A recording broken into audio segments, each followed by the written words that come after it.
Okay, welcome to Psychology 129, otherwise known as Cognitive Science 102. My name is John Kihlstrom, and I'm your content provider.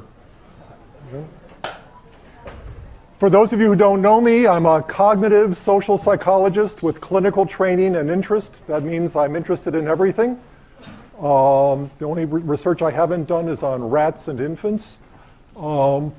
As a cognitive psychologist, I'm interested mostly in problems of consciousness, especially unconscious mental life. I've done a lot of hypnosis research. I've done work on sleep and also general anesthesia. As a social psychologist and a cognitive psychologist, I'm interested in memory, especially autobiographical memory, things like collective memory in societies, social cognition, and the self. So that's what I do. For those of you who are gluttons for punishment, next year I'll teach a course like this on social cognition. Okay. Class meets twice a week, Monday and Wednesday, 10 to 11. For those of you who are new to Berkeley, Berkeley is in its own universe in so many ways, and one of them is the classes start here at 10 minutes after the hour. So we'll go every Monday and Wednesday from 10 after right until the hour, and that includes today. My office hours are Monday and Wednesday right after class. We'll start office hours right outside the door. You can walk down the hill to my office and then finish them in my office. I'll also try my best to be here about 15 minutes before class. So if you have any questions there, just show up a little bit early and we can deal with them. Or if those hours aren't convenient, by appointment and by email. An important part of the course are discussion sections. That's what you'll do for your other third credit. We have two very exceptionally interesting and competent GSIs this semester. Maxwell Bertolero. Maxwell is in our Cognition, Brain, and Behavior program. He's a cognitive neuroscientist who is interested in things like working memory and attention. And then we have David Bourgain. David is here. He's a social psychologist interested in cross-cultural things and social relationships. So they're going to be your section leaders. Sections meet, there's syllabi right there behind you. Sections meet beginning this week. We'll get a running start. Maxwell and David can introduce themselves to you and you to them, and then things will start in earnest next week. For those of you who are, get to in a second. For those of you who are waitlisted, you should go to the discussion section for which you are waitlisted, okay? If seats are available, we'll fill them in as quickly as we can. We have to give preference to psychology and cognitive science majors, and we also have to give preference to seniors and juniors. This course is taught on an every other year cycle, so the next time it'll be taught will be spring of 2015. Those of you, if there are any freshmen and sophomores here, you still get another shot at this course. As you can see, we're a little oversubscribed today. I'm sure my first lecture will take care of that. But anyway, discussion sections meet this week, and that includes today. And we have section 107, which meets from 12 to 1 with Max. So you should plan on that. You had a question? Yeah. On my register says I'm on 106. 106 had to be canceled. We did that back in November. Okay? And you guys, the people who are in 106A should have gotten a notice about that. If you didn't, I apologize. B, you should have been assigned to another section more or less at random. So check your listing of your class. If you printed that out when you registered in November, you might print out another one. And just, I don't know, 106 hasn't existed for months. So we will do our best to get you in a section. If you signed up for 106, we'll put you in another section if it's at all possible to do that. Anything else about sections for now? Okay. Discussions are a scarce resource, so attendance at them is required. Okay, so don't blow off section, that's bad. Not just bad, but educationally bad. as well. Primary text for the course is by Antti Revonsuo, a Finnish psychologist who's a leader in consciousness studies. So that's where your required readings will come from. This is the best available text on consciousness from a scientific point of view. Yeah, it's not the perfect text, but it's pretty good. The perfect text 20 years ago was Bill Farthing's text on the psychology of consciousness. This is a truly glorious book about consciousness that tells you everything you'd ever want to know up until about 1991, which is not bad, actually. The last time I looked this book up on Amazon, it was selling for about $200, which is not bad for a reprinted paperback. But due to a special arrangement with the author, meaning I didn't tell him I was doing this, we have a PDF of the text on the course website. So if you really want to see what a great textbook on consciousness would look like, take a look at the Farthing book. It's really good. It may not be worth $200, but it's worth $100. Okay? We'll also ask you to read a collection of book reviews by Berkeley's own Professor John Searle that appeared in the New York Review of Books covering various mostly philosophical approaches to consciousness. So especially there's Daniel Dennett's Consciousness Explained, which is a very famous book in consciousness studies, and David Chalmers' book on the conscious mind. The consciousness studies, very rapidly moving field. A lot of philosophers trying to weigh in on this. Searle's book, which reviews the books at hand and also contains responses to Searle's review by the authors of these books, is the best single introduction I know to the current state of affairs on the philosophical side of consciousness studies. So it's a little old now, but not that old. The issues that Searle raises are pretty current, and for my money, everything that's been done since 1997 is some kind of expansion or variation on either Dennett's work or Chalmers' work anyway, so you might just as well find out what Searle has to say about them. So we'll read this whole book. It's not a lot. It's what I call bathtub reading. You can take it with you into the bathtub and have a good time. So I would encourage you to do that. And if you really want some bathtub reading, we'll also read David Lodge's novel, Thinks, which is a novel that is based on philosophical, psychological, neuroscientific debates about the nature of consciousness. Lodge is a very, very interesting author. He's both a novelist, he's British, both a novelist and a literary critic, academic literature scholar. And Thinks is really terrific. It's a wonderful book. You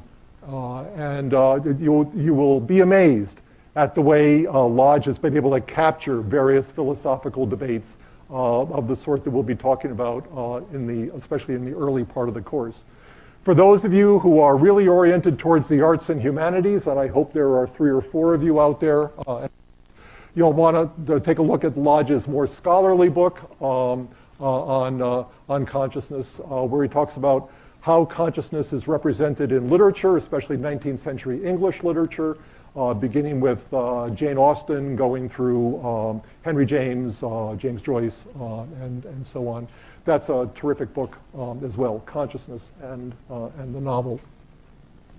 There are some recommended books if you really, really, really want to get into this. Susan Blackmore's book on consciousness is nice. It's intended as a textbook. I used it as a textbook once in this class, and it's not as good as Revonsuo, but it's pretty good. Same thing goes for Rita Carter's book on consciousness. Tried that as a text too. The Revonsuo is better.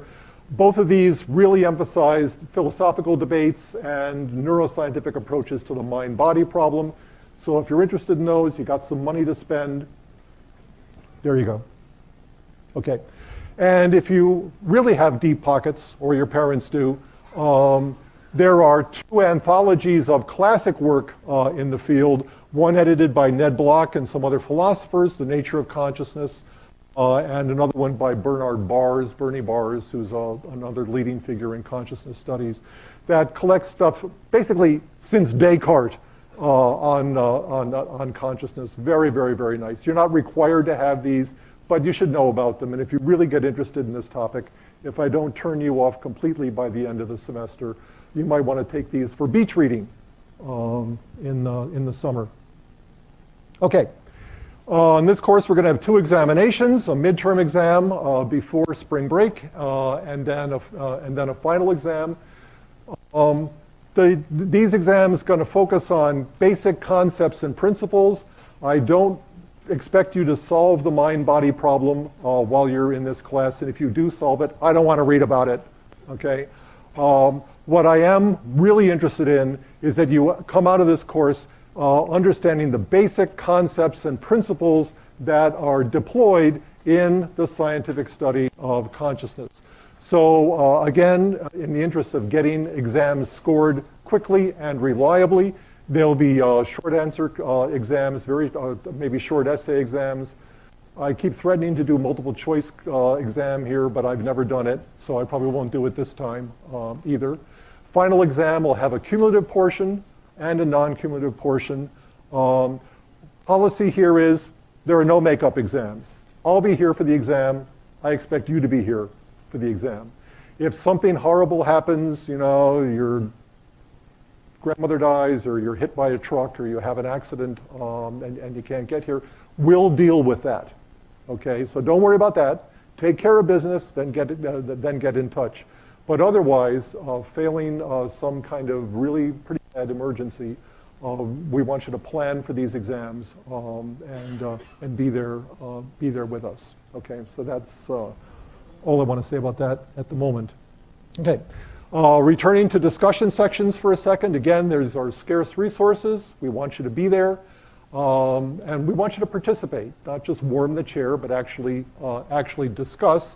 The discussion sections will start out typically with a little mini lecture by the GSIs that'll kind of deepen something I've been talking about in class, or maybe talk about something that's a little bit off topic, but still somehow relevant. And then the second half will be devoted to discussion and questions and answers and all of that. In addition, we have arranged through the semester a set of discussion questions that we want you to respond to in writing, posting your responses up on the web. I'll show you where you do that in a second. But again, the topics for these are indicated on the syllabus. The deadlines are firm. The deadlines are always 11:59 p.m. on the day of their due, 1 minute before midnight, just like Cinderella. That's it. Okay, you've got, if you want to, you can go home tonight, sit in the bathtub with your laptop and do all 9 of them, if you think you can. But we're not looking for latecomers here. And these are graded on an all or none basis. If they're responsive to the probe and they're reasonably literate, reasonably well written, not too many gratuitous spelling errors and so on, you'll get credit for them. If they're not, you won't. We're not expecting long essays, 50, 200, 250 words. That's fine. Just a little bit of writing assignments so you get to express yourself and think about a topic a little bit instead of just reading and listening. Okay, there's the grading policy. We apply industry standards here. If you get 90% of the available points or better, you're guaranteed some kind of A in this class. 80% guaranteed some kind of B. 50% plus 1, you're guaranteed some kind of C. That's to encourage people to take intellectual risks. If you've never taken a course in psychology or cognitive science and you can get in this one and you think you want to learn something about consciousness, and then 2 weeks later you find out, oh God, I hate this course, or it's over my head, I can't deal with it, or whatever. All you got to do is get 50% plus 1 and you'll get a pass. Okay? So that's the bargain. Not a bad bargain. Okay, so there's a course website on BSpace. Most of you have been introduced to BSpace already. If you haven't, it's a thing of beauty. So you've all Berkeley students have access to BSpace. So get on bspace.berkeley.edu, log in with your CalNet ID. A tab should show up for this class. It'll be listed as Psych 129. There wasn't room for me to say Psych 129, Cog Sci 102, but it's Psych 129. Click on that tab and you'll be taken to the course homepage, and you'll see a bunch of links in the navigation bar on the left. You'll also see some announcements over here. You probably got the announcement about no handshaking. Okay, we're in the middle of vicious flu season, right? The easiest public way to transmit the flu virus from one person to another is to shake his or her. So don't do it. We're very happy to see you. We're just not going to shake your hand. Okay? And there will be a little calendar. There is actually, in fact, a little calendar down here that allow you to keep track of lectures and assignments. There is, if you lose your syllabus, you can get another one by clicking on the syllabus tab. There is, the syllabus will also contain links to the various readings. Most of your required readings are out of those textbooks I told you about, the Ravenswoe, the Lodge, and the Searle. But there are a couple of topics that Ravenswoe just doesn't cover properly, and so we've attached some special extra readings for those particular areas.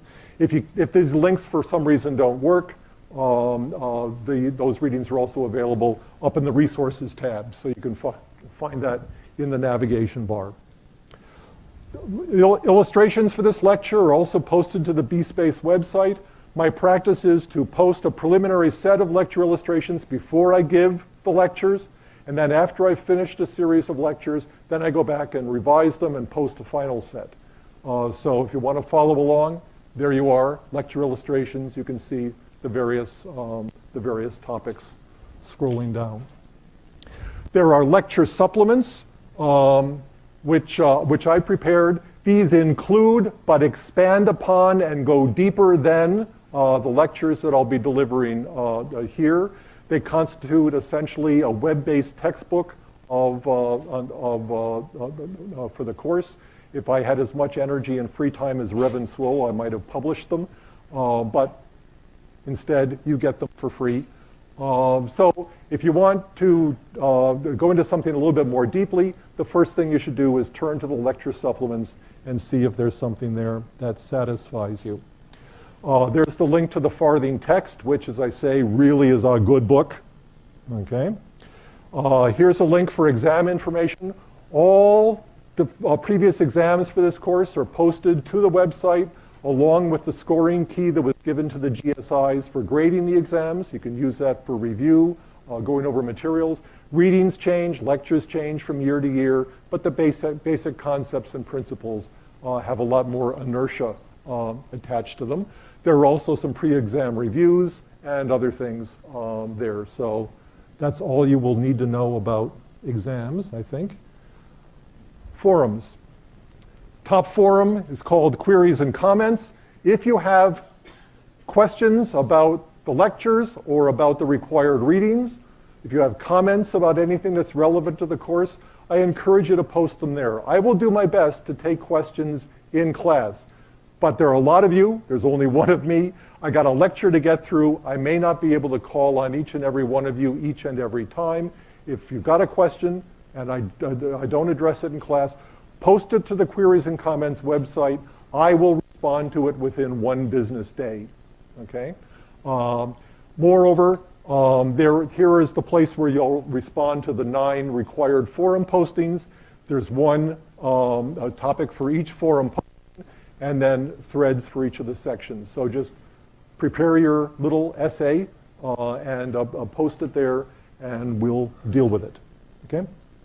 So again, this is the area for forum postings.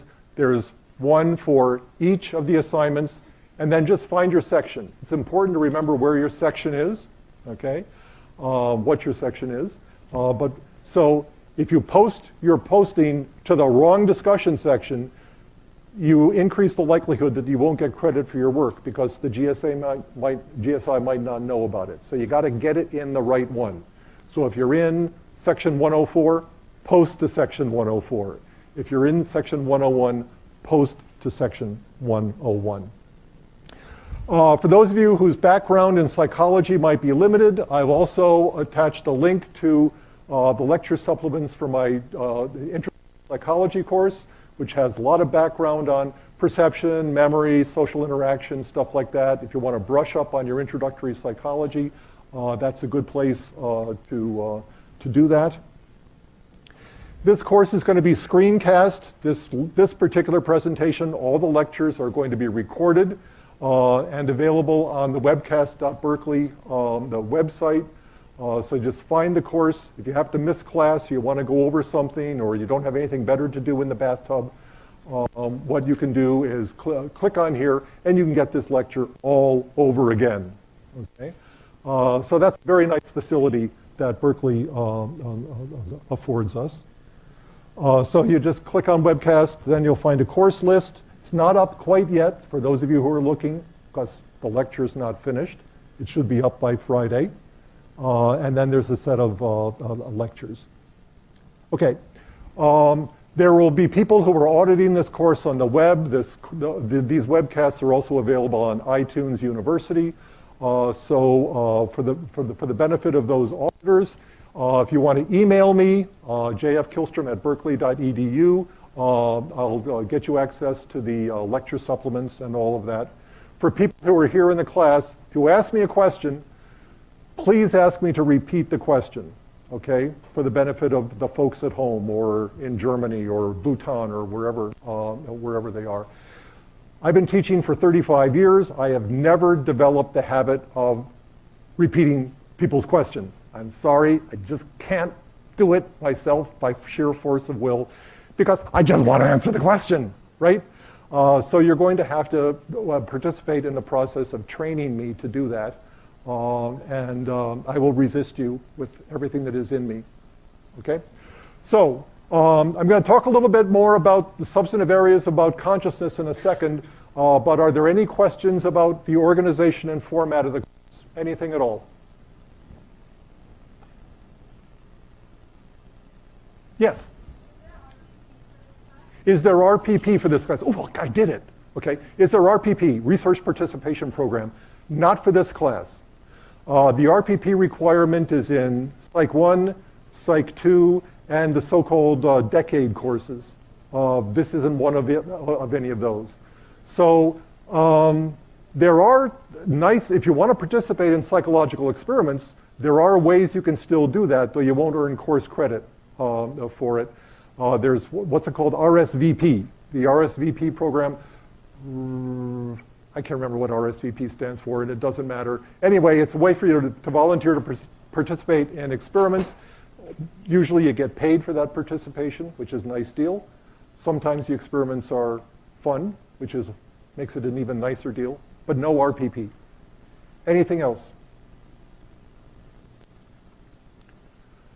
Okay, the last thing I want to do, at some point, we'll have fewer students than this. The fire marshal would scream if he or she saw this today. So keep it a secret. But in the future, we're going to hope to have everybody in a seat. This auditorium does hold as many students as we're supposed to have, so that should straighten itself out.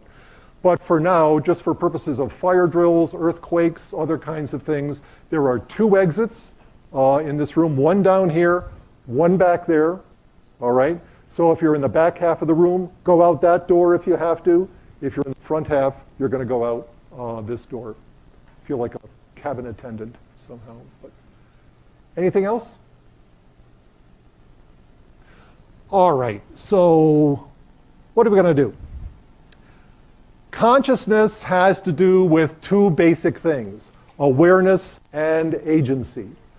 With respect to awareness, what we're talking about when we talk about consciousness is our ability to monitor ourselves and our environment, to form internal mental representations of what's going on in the world and what we're doing. This is a general topic that, especially in philosophy, is called phenomenal awareness, and it simply has to do with the fact that we're aware of what's going on, okay? By virtue of consciousness, we are aware. Consciousness consists in our awareness of what's going on. But it's not just a matter of awareness. Consciousness also has to do with what's known as agency. We're aware of ourselves and the environment, but we're also controlling ourselves and our environment, more or less, often or not, deliberately engaging in various kinds of behaviors. This is the domain of voluntary activity, or so-called free will, where we're able to think various kinds of things and do various kinds of things deliberately, consciously, not automatically and unconsciously. So when we talk about scientific approaches to consciousness, what we're talking about are what can science tell us about the nature of phenomenal awareness, and what can science tell us about the nature of voluntary mental and behavioral activity.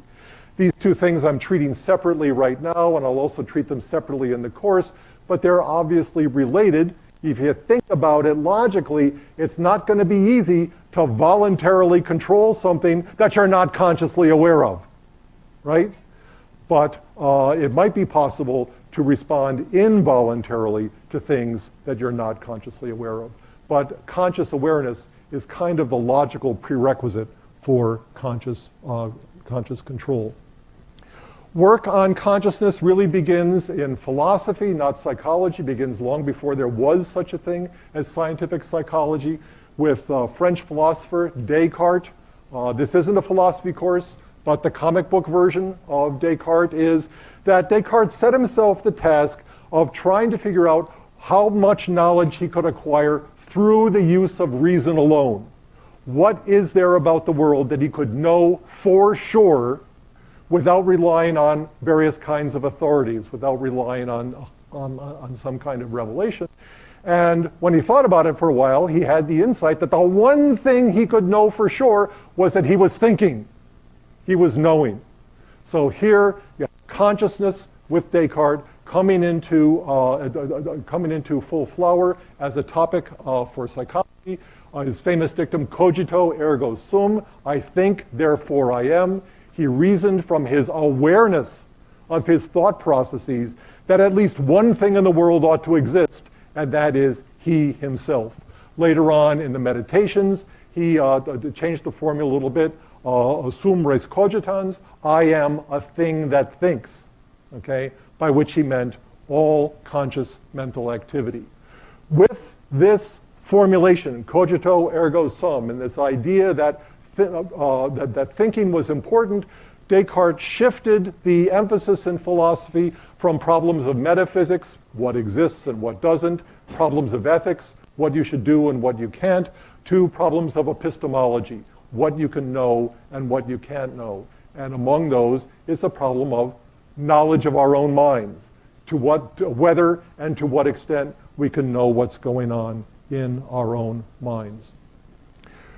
In psychology, consciousness really comes to the fore with the work of William James, great 19th century philosopher and psychologist, who wrote the first great textbook on psychology, The Principles of 1890, in which on the very first page he said, defines psychology as the science of mental life. And it's the first fact, the first thing that psychologists have to deal with is the very first thing that Descartes had to deal with, the fact that thinking of some sort.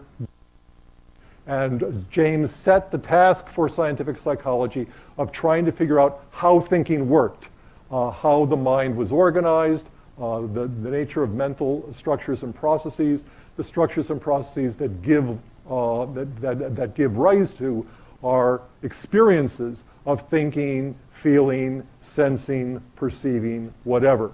Later on, when he went to revise the principles, he changed his definition of psychology in a way that's more compatible with this class, I suppose. Psychology is the description and explanation of states of consciousness as such. So right from the very beginning of scientific psychology, we're interested in the nature of consciousness, what you can do with it, and what you can't. Even before James, The earliest psychologists in the 19th century were primarily concerned with problems of consciousness. I'm going to talk about this more next week in a pair of lectures on.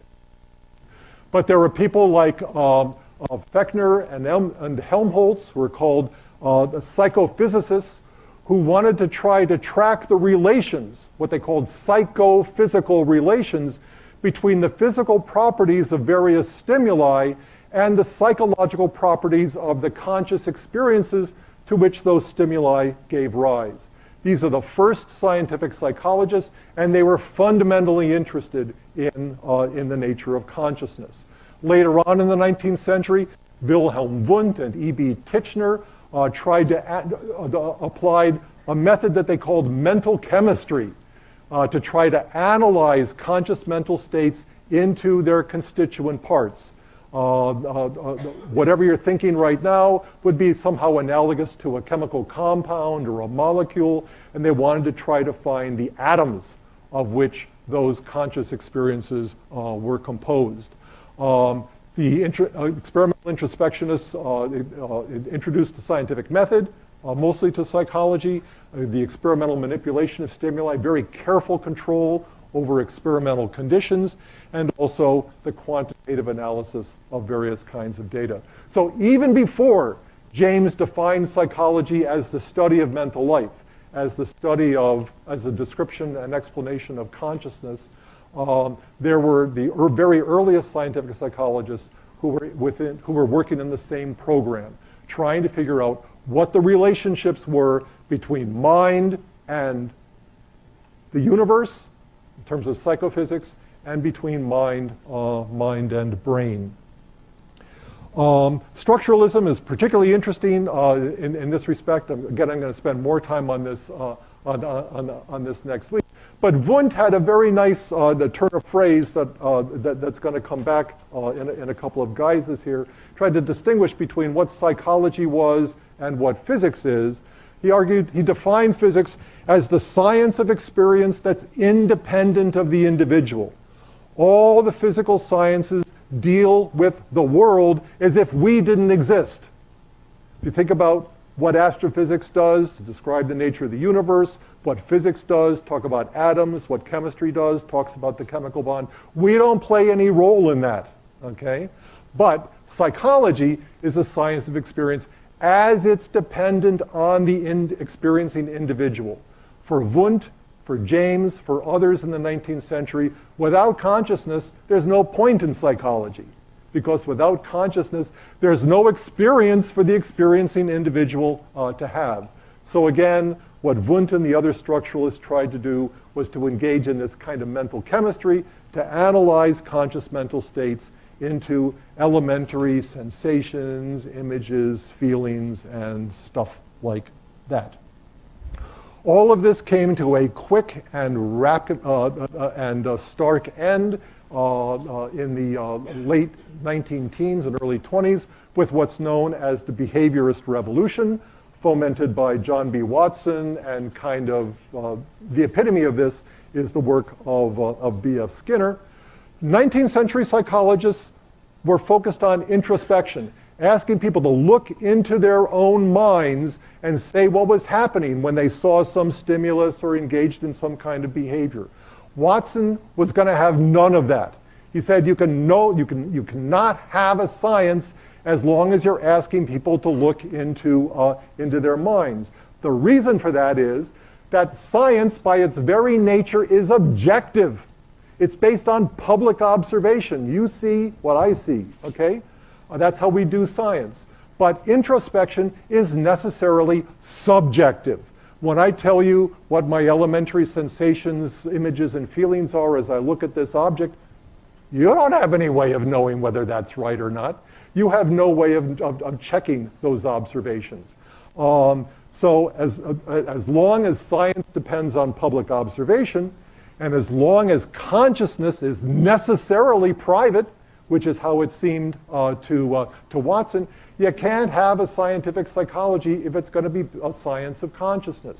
And for that reason, Watson redefined psychology as a science of behavior. And he and Skinner argued that what psychologists really ought to do is, instead of tracking the functional relationships between a person's internal experience and what goes on in the world outside, just track the functional relationships between what the person does and what goes on in the world outside, abandoning descriptions of mental life entirely. So that's what happened, okay?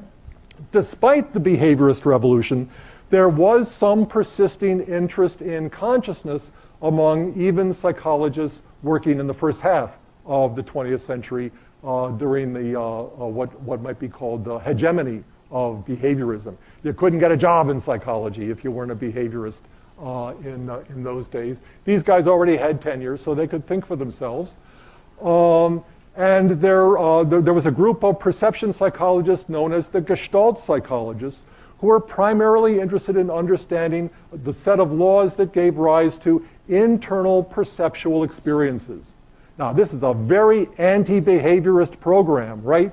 Because for behaviorists, they never talked about perception. They never talked about memory. They never talked about thinking or feeling or any of that other mental stuff. It was always tail switches and bar presses and keypecks and all of that. Nothing about people's internal mental lives. William McDougall had a kind of competitor kind of psychology, what was called Hormick psychology, in which kind of summarized by this idea that mental life begins with a cognition, with some state of knowledge or belief, continues with a conation, that is a desire or a motive, and ends with an affection, with a feeling or some kind of emotional state. Cognition, emotion, motivation, these are internal mental states. They were not the domain of psychology for behaviorists, but for people like McDougall, without cognition, emotion, and motivation, there was no point in psychology at all. And then there were people like Robert S. Woodworth, who edited the Handbook of Experimental Psychology in the 1930s, who devoted his entire career to studying what was known as the span of apprehension. The problem of span of apprehension being, how many things can you keep in mind at one time? Now, if you think about that for half a second, that's not a question that would ever occur to a behaviorist, because in the first place, they didn't think that minds were important. In the second place, they didn't care what you had, how many things you had on your mind. All they cared about was what you did, how you responded to various kinds of stimulus events. So with the Gestalt psychologists, with people like McDougall, with people like Woodworth, there was a kind of undercurrent of interest in consciousness, which really only came to the surface with, in the late 1950s and early 1960s, with what has now come to be known as the cognitive revolution in psychology. And here the cognitive revolution had both very positive implications for the study of consciousness and a couple of implications that were negative. The very first cognitive psychologists were interested in two basic problems. First, the problem of selective attention, and second, the problem of short-term, or as we now call it, working memory. There were also a group of people who were interested in mental imagery. They don't get as much attention in the history books. But attention, short-term memory, imagery, that's consciousness, right? It was only in the 50s and the 60s that people thought it was legitimate to think about those things again. So the consciousness revolution in psychology, which overthrew the hegemony of behaviorism in academic departments, it's harder to find a behaviorist psychologist these days than it is to find somebody my age who will admit to voting for Richard Nixon. Okay, it's just, those don't exist in the departments any longer. But there was a time when there was a lot of foment, and these were very new things. On the negative side, a lot of the early cognitive revolution was built on what's known as the computer metaphor of the mind. That somehow the mind could be thought of as somehow analogous to a high-speed computer that contained information in storage and processed it and made kind of outputs. But your computer isn't conscious. or at least most of us don't think our computers are conscious. So if you really push the computer metaphor, you don't really need to talk about consciousness at all. All you need to talk about is information processing and inputs and outputs and all of that kind of stuff. Similarly, Noam Chomsky, the linguist at MIT, who is probably the leading figure in the cognitive revolution, offered a view of language that focused on unconscious knowledge of grammar. Okay, so there's these things about our language capacity was based on something that we weren't even conscious of and could be known only by inference, the kinds of things that some linguists do. So if that's the case, then maybe there are other things that are known only by inference and not directly, in which case consciousness isn't all that important. And then finally, especially more recently, there are people like Patricia and Paul Churchland, philosophers at UC San Diego, and Stephen Stitch, another philosopher, who dismiss consciousness talk about beliefs and feelings and desires as somehow folk psychology, what some people call Bubba psychology, the kind of psychology your grandmother would have. And that if we want to have a real science, what we need to do is to get away from this consciousness talk and talk about brain processes. We'll have something to say about that a little bit later as well. Okay. So the consciousness revolution made the study of consciousness by scientists, by psychologists and others, possible because by focusing on things like attention and short-term memory and mental imagery, they made it legitimate to talk about consciousness at all. The downside of the cognitive revolution was that by talking about the computer metaphor, by focusing so much attention on Chomsky and psycholinguistics, by trying to get beyond what some people castigated as folk psychology, people were still a little uneasy about talking about consciousness. I have a close friend, one of the world's most distinguished living cognitive psychologists, who once at a cocktail party turned to me and said, "I've written a dozen books on cognitive psychology and I've never once used the word consciousness." As if that were something to be proud of, right? Well, I mean, those are really good books. And I think there's no better cognitive psychologist than that person. But at some point, you got to get to it, right? You got to start taking consciousness seriously. You got to start talking about it. Why don't we do that?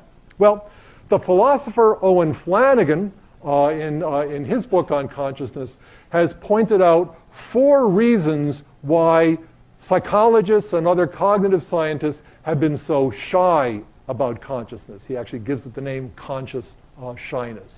First of these reasons is what Flanagan calls positivistic reserve.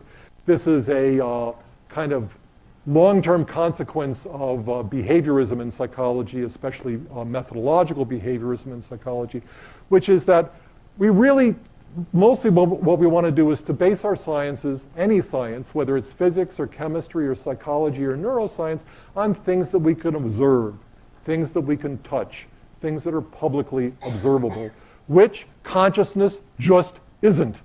So when you start talking about scientific approaches to consciousness, if you've still got some of that positivistic reserve hanging around in you, you're a little weary about it, and you'd prefer to say, well, I'd prefer not to talk about consciousness. What do you talk about instead?